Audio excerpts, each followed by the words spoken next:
Hello friends, welcome back to the show. Today my guest is Duncan Simmons.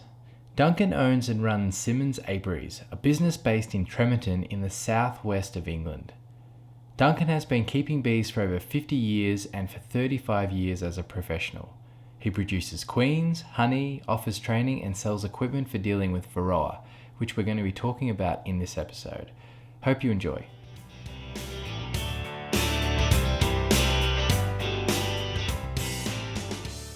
Duncan Simmons, welcome to the show. Hi. So we'll get started today, Duncan, with a funny story about beekeeping, if you've got one. Yeah, I've got several. The funniest thing that I can remember is I used to do a lot of swarm control when I was younger, when I first started out. Obviously wanted to get as many bees as I could, so going out and finding and getting swarms was the best way to do it. Anyway, I had a phone call from a woman who lived in Plymouth, a local city, and she said she's got a problem with bees. She said, "Do you remove them?" I said, "Yeah, I do." And I said, "Where is it?" And she said, "It's in my house." And I said, "Well, okay." I said, "Whereabouts are they?" She said, "Oh, on my window." And I said, "Okay." She said, "How much do you charge?" And at the time, I think it was about £35-40 I charged to go and get them out. And she said, "When can you come?" I said, "Well, how many are there?" And she said, "Only one." I said, "Only one?" And she said, "Yeah, it's only one bee." She said, "I'm terrified of them." He said, "Can you come and get it out?" And I thought, oh my goodness, I was expecting loads and loads of them to be infested in our house. And it was one bee. So I had to basically talk her through how to get a glass and a piece of paper and cover it with a glass and slide the paper underneath. And luckily she did it. I said, "I can't come in and charge you for one bee." It might have been a wasp anyway. Loads of fun. Sorry? It might have been a wasp. Yeah. No, well, yeah. I wouldn't have charged any different. Yeah. Oh, great. But yes, I've had some funny things to do over the years. Oh, that's fantastic. So, Duncan, you use the Buckfast bee. Is that the only type of bee you're using at the moment? How did you get started working with them? I use the Buckfast. I really like using the Buckfast. When I first started keeping bees when I was nine years old, I just used the same as everybody else. If a swarm turned up, that was it. You used it. And then as I grew and got more and more hives, then I heard about this magical man at Buckfast Abbey who had bred this super bee, and I wanted to try and use them if I could. But back at the time, you didn't have internet or anything, so it was hard to get information about these people. But eventually I did, and I started using it. And I just really like the bee. I like the way you can work with. I don't wear gloves or anything like that with them. It's almost like they've got an understanding of how you're working with them, and they're very gentle. They do beautiful wax cappings. They're very, very prolific. They just suit my way of beekeeping, really. And we were speaking earlier that it was Peter Donovan at Buckfast Abbey who got you started with the Buckfast bee. Yeah, I think I was in my 20s at the time. Yeah. I've been beekeeping for quite a while, and I wanted to breed. I really wanted to breed. And I suppose every beekeeper goes through the stages of making a nuke, and then they go into queen rearing. You do all these steps. And I really wanted to make my own queens. And I found out about Buckfast, so I rang them up and I said, "Look, I would really like some queens, or if you know where I can get some queens." So they said, "Well, give this gentleman a ring." He's called Peter Donovan. So I gave Peter a ring in the evening, and he was a really lovely gentleman. He spent time with me on the phone, and because I was a youngster, he could see I was enthused about doing bees and queen rearing. And I said, do you sell them so I could have something good, some good line to start with? And he said, "No, I'm afraid we don't. You can't get them from here." And I said, "Oh," anyway, we talked a bit further. He said, "Anyway, Duncan, you leave it with me." So he asked for my telephone number and I left it with him. Anyway, the next evening he rang me up and he said, how long would it take you to get to Buckfast? And I only had a little motorbike. I said, well, I could probably be there in 45 minutes. So he said, well, you come up here. He said, I've got something for you. And he'd spoken to Brother Adam and he kindly agreed to give me 6 queens to breed from. And I tell you what, that was the most precious cargo that was tucked inside my jacket and brought home. Oh, wow. Oh, but it was just such a lovely thing for him to do, you know. Yeah, that's fantastic. Yeah, and I've never forgotten that. You know, I think he could see there was a little spark in me, and he just wanted to get it going, you know. And but yeah, and then he helped me further as well. You know, over the years, I could ring him up and get information and help, and he was fantastic. Right. So, did you spend some time working in the Buckfast apiaries? No, I didn't. All I did basically was talking and getting information, and I met Brother Adam a couple of times. But I was a youngster, you know. I used to go to the apiaries, and I can remember the home apiary at Buckfast as a young boy looking over the gate there, the metal gate, and seeing how beautifully laid out all the colonies were. And I was just, and that's what grabbed me. And I just thought, God, I hope one day I have a place like this. You know, and you could see the gentleman, he took so much pride in the bees and how he set them up. And it was just beautiful. Oh, that's fantastic. So, had you been using the British native bee previous to that? Yes, I had.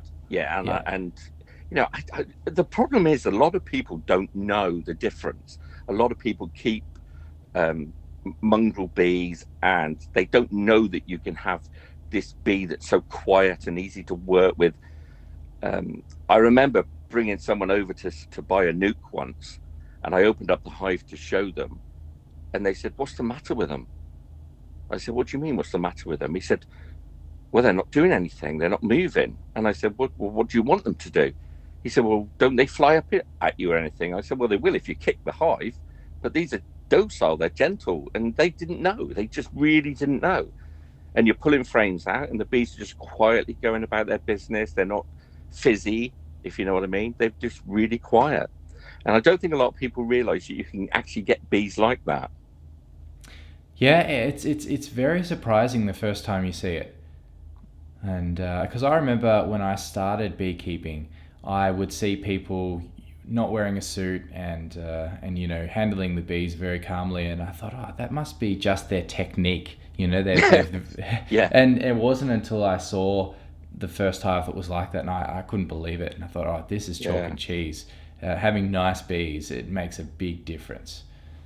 See, in the summer, I just wear a t-shirt, and I do wear a veil because you never know. You know, there may be one in there that's having a bad day, and he comes out or she comes out and she wants to have, you know, sting you in the eye. So I always wear a veil. Mm-hmm. But you over the years, especially working them for as long as I have, over 50 years, you do get in tune with them, and you do know it instantly when they're upset or when the mood's going to change.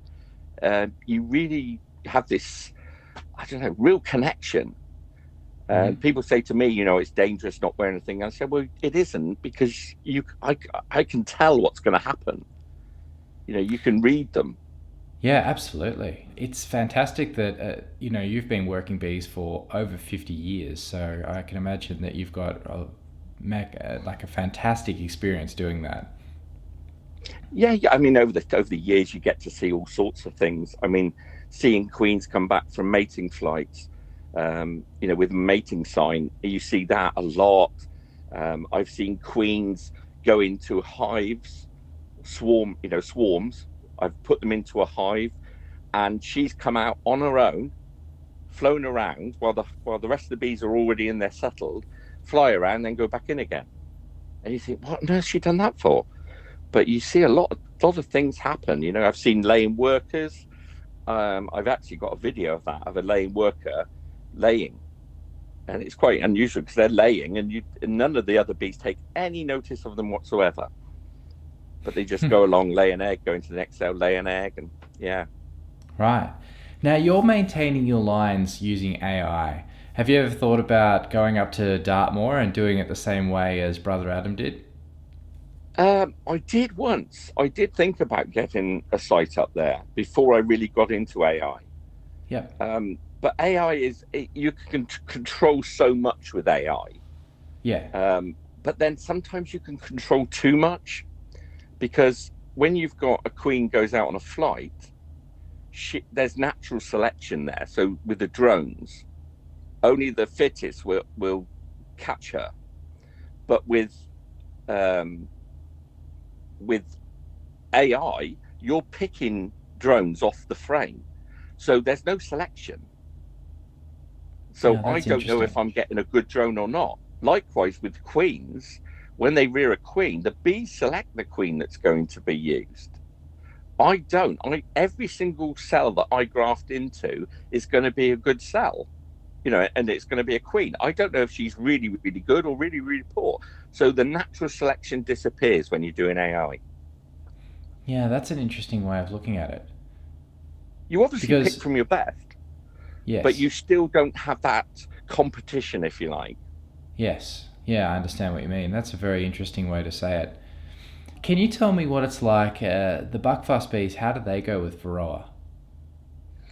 Um, you see, you get these people that say that they've got these hygienic bees, and the bees will get rid of the mites, but the bees can't really do that, because what happens is once the mite gets onto a bee, within 30 minutes, it can replicate the odor of its host. So all bees within a hive smell differently. So if you're a guard bee, you smell differently. If you're a nurse bee, you smell differently because of the scents that they give off. Well, if a mite jumps onto say a nurse bee, and it replicates that smell, in the dark, the bee thinks that's part of the bee itself. So it won't kill it, won't do anything with it. So it only has a 30-minute window where it can find it and do something about it. Once that's gone, it's basically a ghost. So the bee can't see it. So to say that bees can get rid of them, I don't believe that's what's happening, because, like I say, that they can ghost themselves when they're on a bee. I think they're doing some research now to get rid of the gene that enables the mite to do that. And if they do that, then obviously the mite will be able to the bees will get rid of it, because it will become visible to them then with the scent. Yeah, that's interesting. All of this mite sensitive behavior, something we've got to look forward to in Australia. Hopefully not. Yeah. Well, hopefully Yeah. something will be sorted by then, but it's a problem here, but we seem to be keeping on top of it now. Yeah. And can you tell us a little bit about the device that you're using currently to deal with Varroa? Yeah, I've recently got involved with InstantVap. It's a new product. It was designed and made by a gentleman called Janos in Hungary. I saw it on a YouTube video being demonstrated by a friend of mine, and I called him and said, this looks interesting. What's it like? He said, well, it looks brilliant. I mean, it's well made. And so I said, well, I might get in, because I write for Beecraft in the UK, which is a magazine for beekeepers and bee farmers. I thought it would be a nice article to write about, new product on the market. So I got in touch with Janos and said, look, could I get hold of a unit to try?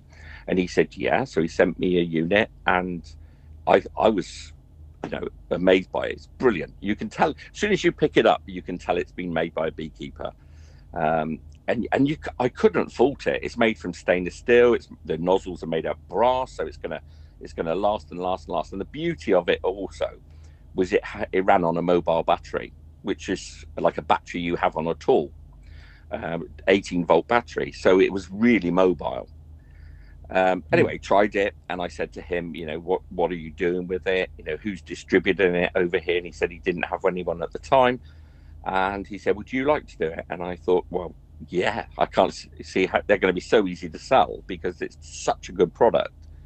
And we're doing really well selling them. And everybody, the feedback we've had has been tremendous. Everybody really enjoys using it.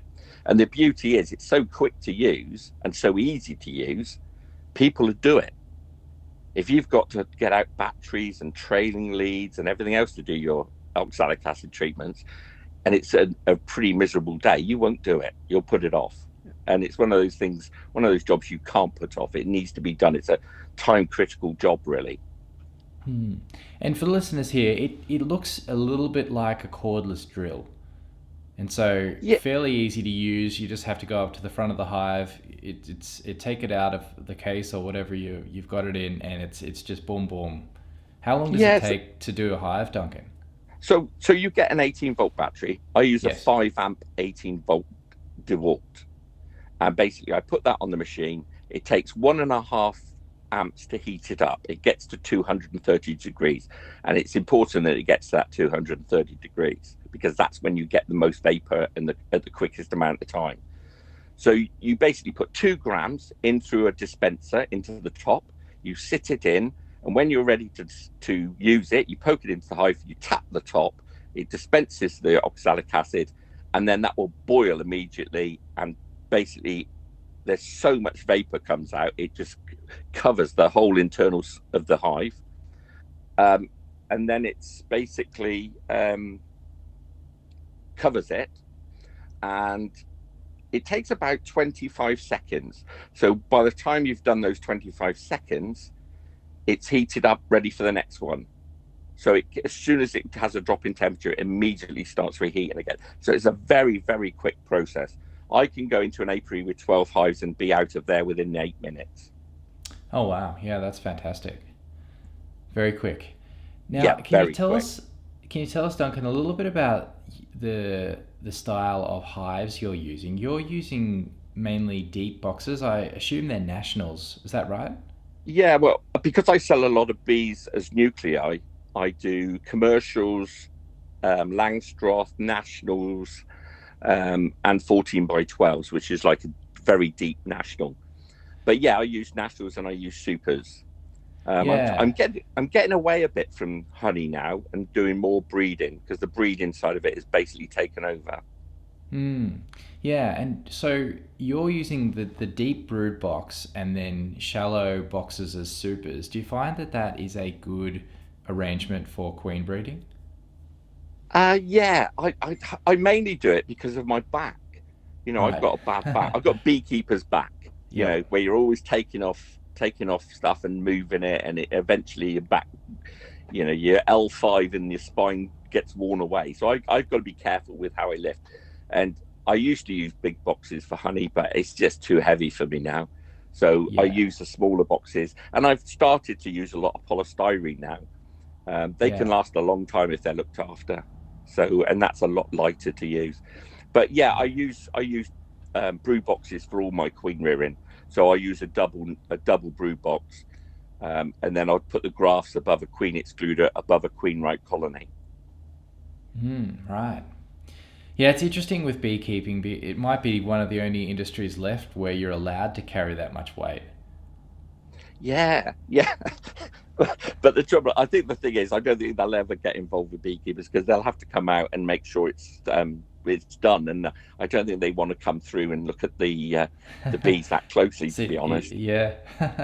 I had I had a VAT man come out once to do an inspection. I said, "Do you want to come out and have a look at the hives and the bees and everything?" He said, "No, you're all right." Oh, that's funny. So you're using the Nicot system, which is quite popular in England, I believe. Yes, I've used that for quite a while now, and it's so frustrating when you see people having they don't like it because they don't do it properly. Right. And there's a method to using it, and what people don't realize is whenever you put something new into a hive, they'll put a queen into the cage and expect her to lay. There is no possible way she's going to lay. That we keep our cages in the hives all year, so they smell of the hive completely. She's walked over it thousands of times. As soon as you put her in that cage to lay, she'll lay in it immediately. because she knows it. It's part of her colony. If you put Wow. like, So if you're you, referring yeah, to the Nicot the cage cage, here. yeah, Yeah. Yep. Yep. and Mm-hmm. and a lot of people just put it in on an empty frame and Mm-hmm. expect her to lay in it, Mm-hmm. and she won't, and they say, oh, it's rubbish, it doesn't work. It works if you put it in and leave it as part of the hive. Right. So you're saying put it in and leave it with the top off so it's exposed. Yes, yeah, and let Yeah. them get used to it. Let them Yeah. clean it. Let them get propolis all over it, and then she'll lay in it because she Wow. recognizes it. Wow. And do you find that she'll ever lay in it without the cage top on it? Oh yeah, yeah. Oh, I leave the tops off in the winter, and you go there, and it'll be laid in. It's part of the hive. right. Okay, that's really interesting because a lot of the people that I know who use the Nicot system, they have avoided using the cage for that reason. They just use the little cups, Right. and one of the interesting things about the Nicot system is that the cages fit over the top of the cells when they're drawn out, which is really cool. And I Yeah. think that's the big draw card for most people. But usually people just use them for the cell cups and the cages and not the laying cage. But that's really interesting what you said, and I've never heard that said before. I can put queens into cages, and also sometimes people leave them in there too long. Like I've heard people put them in there for 2 or 3 days. I put mine in there for 2 hours, Right, the laying and cage. she'll lay the whole cage in 2 hours. And Right, when yep. what happens is if you leave them in too long, the bees will go in. The nurse bees that are in there with her will go in, take the eggs, and take them out and put them in other cells somewhere else because they're Really? trying to give her somewhere to lay. Yeah, they're trying to give her somewhere. She wants to lay, and there's nowhere for her to lay. Okay, that's interesting. So they'll go and clear it out and make more Yeah, so space. she can lay. Okay, that's really interesting. Wow. So if you go in after 2 hours, she should have laid the whole cage, or at least Okay. enough for what you want to use. I mean, a lot of people won't need to use 100. So, and then what you do is you just take her out, and then you leave them to hatch out on the third day, and then a day later you take them away and put them into your queen rearing colony. Yeah, oh, that's fantastic. That's great advice, Duncan. So you're not doing any grafting at all. You're just relying on this system, and Yeah, I uh, still and you and you graft. find that it works great. I still graft. Okay. So just to keep my eye in, I guess. But yeah, this is the way I do it because the trouble with grafting is, and although people say yeah, it's easy and everything, you're still touching that larva, Mm-hmm. so that you always got a chance of damaging it. But with this, you're not doing anything to it, and it's already in a bed of royal jelly. So on the fourth day, when it's a day old, you take it out. No one's touched it. It's as is. So you've got it at the perfect age, and you've got it in its own royal jelly, not some jelly you've mixed up to go with it to give it a bed. This is its own stuff. So it's perfect. Why go and mess around with it? Hmm. No, that's fantastic. And actually, you're teaching this style of queen rearing in the Caribbean. I've been reading. Yeah, I've been there twice now. Um, the first time I went was to teach queen rearing, and the second time was to do with climate change. And Oh, wow. and people think, St. Lucia, why would they be worried about climate change? Why? But it's having a real impact in St. Lucia. Their weather is changing all the time. It's the same as we are. And I don't know what it's like in Australia, but everybody's being affected by this. And I was so naive, I didn't think they would be affected at all, but it is. So we're trying to give them methods to have better bees and more productive bees. The problem with St. Lucia was as well, which was interesting, is they don't have a lot of flowers that are good for bees. The trees that they have were predominantly pollinated by hummingbirds. So having bees there and having bees to try and get nectar from these sources was difficult. So they're trying to introduce more flowers that can be used for the bees, or by the bees. That's really interesting. So they're bringing in flowers and bees into the country? Well, they're basically trying to breed from the best of what they've got at the moment. Right, They okay. are doing insemination. We taught them how to do insemination out there. So they're inseminating their own bees, and they're doing really well now. And it's also giving the people of the islands an income, because honey sells for quite a lot of money in St. Lucia, where I went, and so it's giving them an income in a country that basically only has tourism and bananas. Right. Oh, that's fantastic. So I've also seen a few photos of you using real wax cups. Is that Yeah. Well, did you te- is that what you yeah. taught over there, or is that something you've just played around with occasionally? No, it's something I started with. I used to get my pieces of dowel and dip them in molten wax back into the water, back into the wax, and make my own cell cups. Um, it's just I don't know. It's just a traditional way that I still do sometimes now, because I don't really like using plastic, but it's a case that it's having to do so much of it and so many. It was a way of doing it, quickly with the wax. You've got to make all those, then you've got to make all the frames for them to go on, then you've got to make this, then you've got to make that. So it takes up a lot of time. If I was just looking after maybe 100 colonies, then I would definitely use the wax. Right. It is time consuming to make them, and I've done it a few times as well.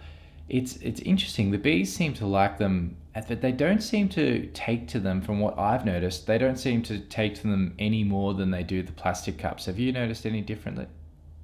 No, the plastic cups are just as good.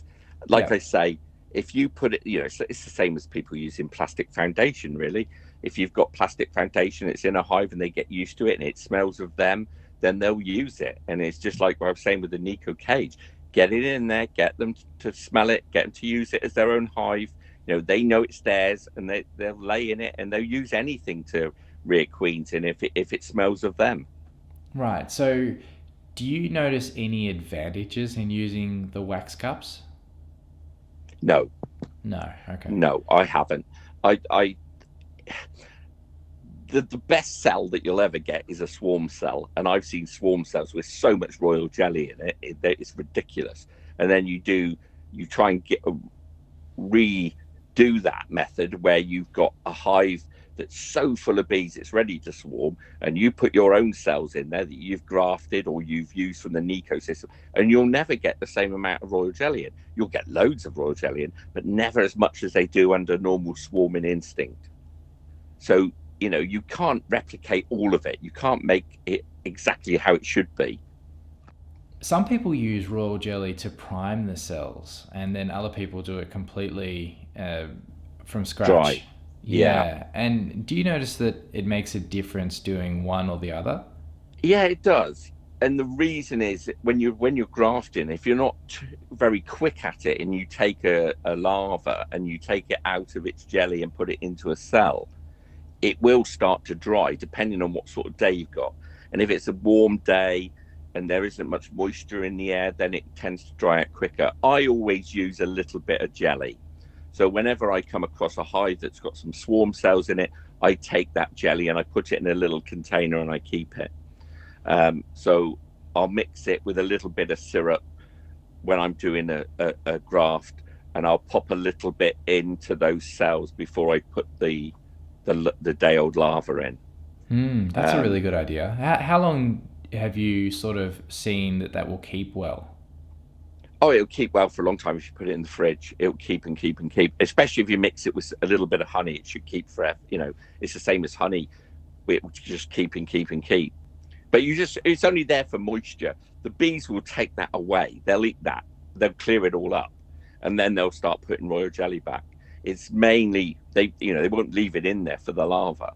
They'll take that away. But it's only in there to keep the larva moist so it doesn't dry out. That's its only purpose. Right. Well, that's fantastic. Really good piece of advice there. In terms of mating nukes, I've seen that you seem to use several different types of mating nukes.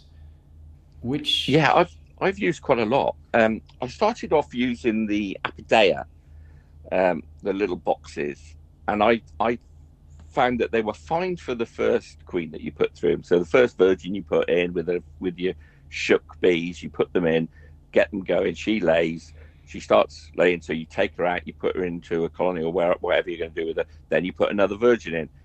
I always found on the second one, a lot of them would abscond. They would just leave, and they would all go with her. Even if they had brood in there to look after it, it seemed to make no difference. They'd leave. So I thought, well, I've got to make a bigger one. So what I did then is I made a 4-frame nuc. I designed it myself and made it out of polystyrene. And that worked well. And believe it or not, on four frames, they were only half a national supers, I would guess. So you've basically got the bees on 2 super frames, if you like, if you put them all together. And they would overwinter, which was mad, but you could hold your queens in there.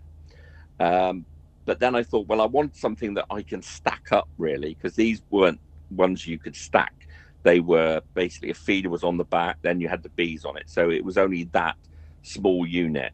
And then I started using the Mini Plus, and I really like the Mini Plus. The Mini Plus has 6 frames, so they're half a Dadant super frame, and there's 6 of them, and you can stack those. So, and the other thing I do is I make my own roofs for those, so I can actually put a rapid feeder under the roof. Right, yeah. And you find that feeding them really helps. Oh yeah, you've got to feed them. Then they'll never. Well, you don't want them to have to go and get food, because it's a small colony. You want to give them something that they don't have to do. So if you can give them the syrup, then you give them the syrup, and then they can use their energy to go out and get pollen. So you're trying to cut down their work, because they also have to have a fair few that stay into the hive to just maintain the temperature. But obviously having it made out of polystyrene helps that anyway. But yeah, you're trying to keep a small colony and make it viable. So you're trying to help it every way you can. And then they just grow. So what happens is you build them up. I've had them 11 high, which are like, pretty precarious when they get that big. But then you can split those then, and then you've got 11 nucs then, mating nucs, rather than 1.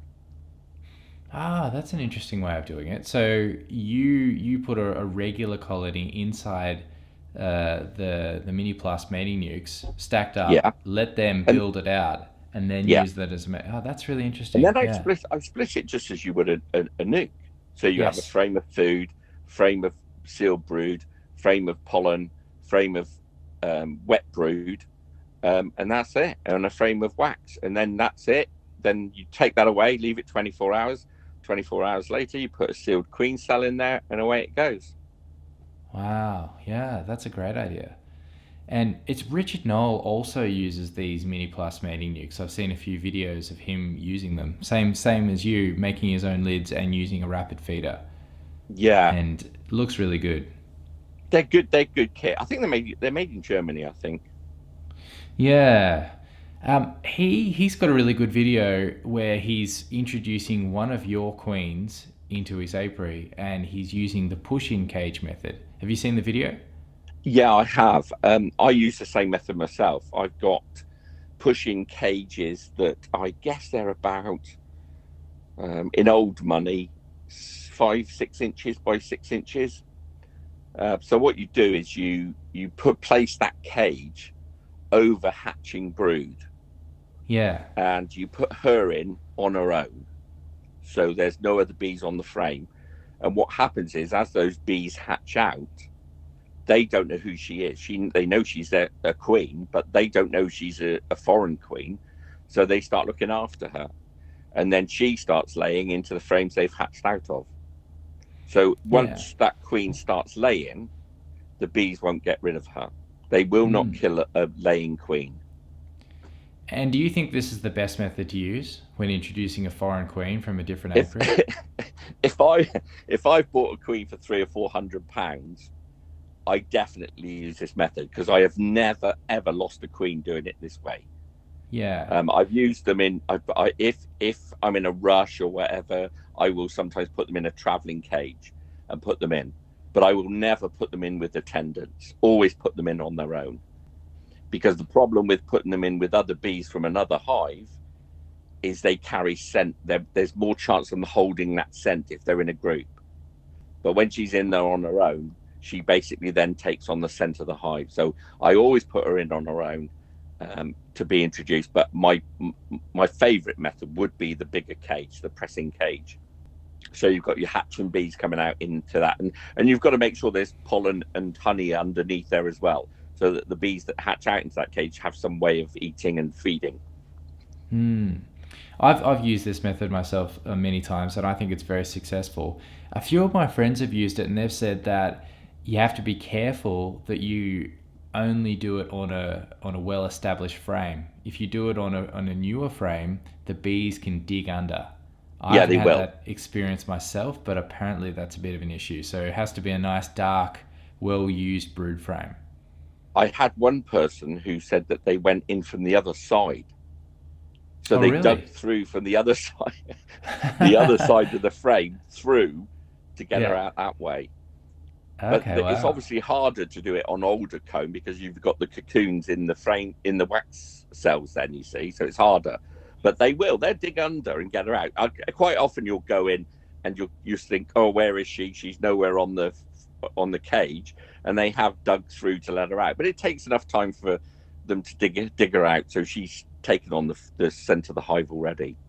I'm not sure if you saw this with Peter Donovan, but Brother Adam used to favour introducing queens with their own frames. So he'd take the frames and introduce the whole frame into the established hive. And I know that Peter, because I was talking with Terry Meakin last week, and he was telling me that Peter did use cages when introducing queens. So I'm not sure what was the preferred method at Buckfast for that. No, I think you just use whatever you're gonna, you get the most success with. I've done times where I've used the normal yellow traveling cages and had great success with them. And then I've used them another time and have loads of failures with them. But the best method I've used is the pressing cage, the one that you press in over the hatching brood and you put her in there. And I haven't lost any queens that way. And like I say, if you're introducing a very valuable queen, then you want to use the best method you can. Yeah, absolutely. You don't want to take the chance, as you said before. No, and you want to give her plenty of time to be introduced as well. So if we put one in, we won't go back in there for 10 days at least to make sure that she's been accepted, because she's still vulnerable even when she's out and running around. You don't like to open up too early because the bees will try and protect her, and then they can ball her and sting her. So we stay well away until they've got some sealed brood in there. So you think that 10 days is a good time frame? Yeah, it allows her to get lay in, and it allows them to seal some brood off, and she's got a fair bit of laying done then, and she's given off her full pheromone again. So yeah, I think that's a fair enough time. But I know what it's like. I know when I was a young lad, I couldn't keep out of the beehive. I remember being told once by the inspector who came round when I was 9, and he said, Duncan, your bees will never make any honey. And I said, why is that? He said, because you open them up every single day. And I was, I couldn't stay out of the thing. He said, he said, if you were growing a flower, would you dig it up every day to see how the roots are doing? And I said, no. And he said, well, what you're doing is digging this flower up every day by looking at the hive every single day. But yeah, I was just I was so keen to look at them, and he was right. I didn't get much honey at all. That's a great analogy. I haven't heard it put like that before, but that's really good. It's just like digging up a plant and replanting it. Yeah, you're not the plant's not going to do any good if you keep looking at it. One interesting thing I want to ask about Buckfast again is in Brother Adam's book, he talks about only introducing a queen after she's been laying for 4 weeks, and he calls that a mature queen. Right. What are your thoughts on that? Yeah, I don't. You see, we used to put them into queens into small nucs, and the problem is when they start laying, I believe that a queen has to really lay. So when she has mated and starts laying, she needs to lay a lot. And I think what that does is it helps the development of her ovaries, and gets her laying really, really well. If she goes into a small colony and she starts laying, she's never really laid to her full potential, because she may lay, four little four little apidea frames, but that's nothing for her. So she'll lay that and then she'll stop laying because there's nowhere to lay. So she's never really laid to her full potential. And I think queens need to be pushed in those first few weeks to lay a lot, so everything develops. And then if you shut them down then to move them and send them off to somebody, then I don't think it matters. But I'm very keen to make sure those queens have laid a lot before they go out. Yeah, that's interesting. So, yeah, he said 4 weeks. So, what do you believe the magic number is there? How much time do you think they should be kept in a mating nuke? Well, I think until they've produced all their pheromones. See, with doing AI, the queens don't produce their full pheromone for up to a month. Whereas if she makes naturally, she produces pheromone immediately. So the problem you have with insemination is, once you've inseminated them and put them back into their hive, the bees want to supersede them. Even though they're laying wall-to-wall eggs, they will still want to supersede them, because as far as they're concerned, because they're not giving off enough pheromone at that time, they think they're failing.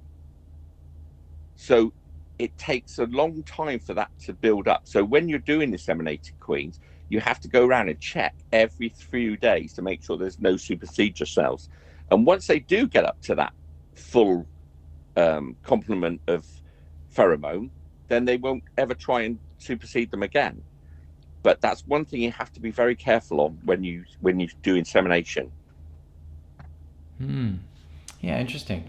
So you offer some training as part of your business, and I think this is really cool. You also offer accommodation on your farm for when you're doing the training. Can you tell us a little bit about that service? Yeah, we used to get small groups come. And I used to like doing the groups. With queen rearing, it's fine. But with AI, I tend to do those as a one-to-one. I think you really need to have that. If you want to spend a weekend with somebody and be taught AI, you need to have that one-to-one method. If you're part of a group, you don't get to have the, you don't have to. You don't get that one-to-one. You're watching a lot of things done, and you don't actually get to do it. What we tend to do is we get people in, we get loads of queens. So you'll inseminate lots of queens, and you'll go over it and over it and over it and over it and over it. So by the time you leave, you know exactly what you're doing. And we also show people how to take the equipment to get to pieces and set it up. I was taught very well. I was taught by Michael Collier, up in Shropshire in England, and he did the same thing. He only taught 2 of us, and it was the guy I worked with. So we both went there for the weekend, and it's much easier when you're in a small group. But that's what we try and do. We've got a new accommodation going up on the farm at the moment, like pods. We're putting pods up so people can come and stay, and it's right on the doorstep, so it's perfect. You can work late with me in the evening, or you can start early in the morning. You do as much as you want. Oh, that's fantastic. So if people are looking for this training, how do they contact you? I'm on Facebook. I'm trying to get on a lot more things, but I'm on Facebook as Duncan Simmons, so they can contact me through that. Mm-hmm. Or and also my through email. Simmons Apiaries? Yeah, Simmons Apiaries is on there as well. Mm-hmm. But any of those, and I will always get back to people. But I'm, like I say, I do queen rearing and I do the insemination. Right. And if people are looking to buy a queen, if they're looking to buy a breeder queen, or do you do production queens or just breeder queens? I do. We do a fair amount of production queens every year. but we usually start around May time. We have quite a few overwintered queens that have been mated at the end of the year, and they're held for people obviously who lose queens. They're for the beginning of the year, and then our own. So the 2023 queens will start to come through around mid-May.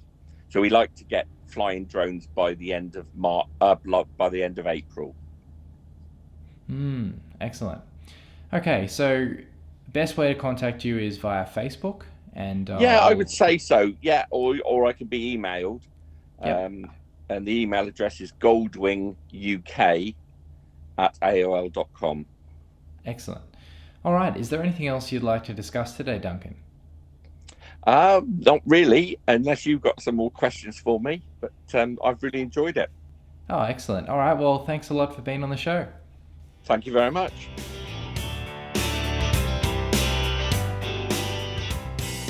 Okay, well, I hope you enjoyed that episode having a chat with Duncan. He is a very nice guy, and what a wealth of knowledge. 50 years keeping bees, 35 years as a professional. I don't think that there'd be much that he would not know about raising queens. Now, if you'd like to learn how to raise queens, or you'd like to improve the way that you raise queens, maybe you want to go down there and spend some time with Duncan. He has accommodation on his property. He offers a service where he teaches people about raising queens. So he's in the southwest of England.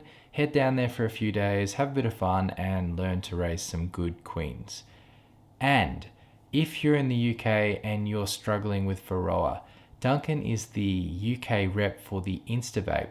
Really interesting invention there for dealing with Varroa. A little vaporizer, very convenient to use.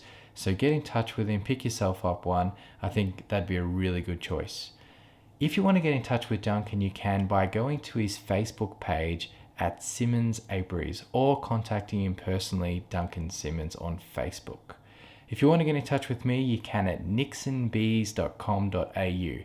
And until next time, thanks so much for tuning in.